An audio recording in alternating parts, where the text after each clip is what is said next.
সাধারণ মানুষের প্রত্যাশা পুলিশ হবে নিরপেক্ষ, মানবিক, আইনের প্রতি দায়বদ্ধ। কেউ চান রাজনৈতিক প্রভাব মুক্ত পুলিশ, কেউ চান সেবামুখী আচরণ এবং সবার জন্য সমান আইন প্রয়োগ। তাদের বিশ্বাস এসব পরিবর্তনই ফিরিয়ে আনতে পারে জনগণের আস্থা। আর সেই প্রত্যাশার কথাই উঠে এসেছে আমাদের আজকের জনতার কথায়।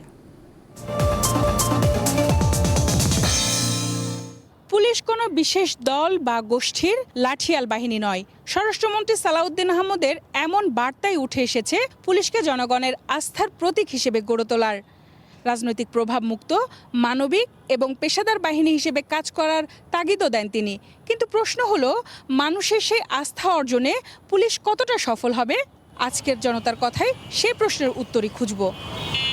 বাংলাদেশের নাগরিক হিসেবে প্রত্যেকের সমান অধিকার থাকা উচিত।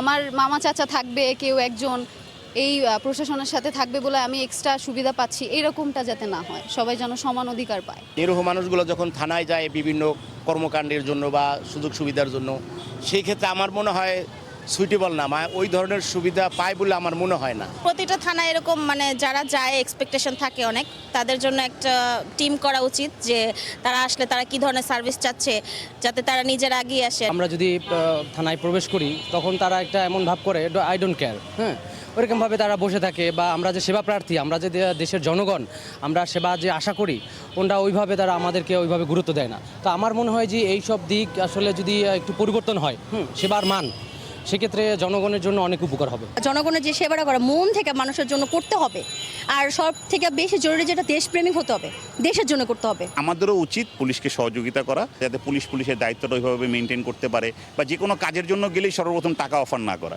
এটা আমরা আসলে নিজেরাও কিছু কিছু জায়গায় এটার জন্য দায়ী আর কি।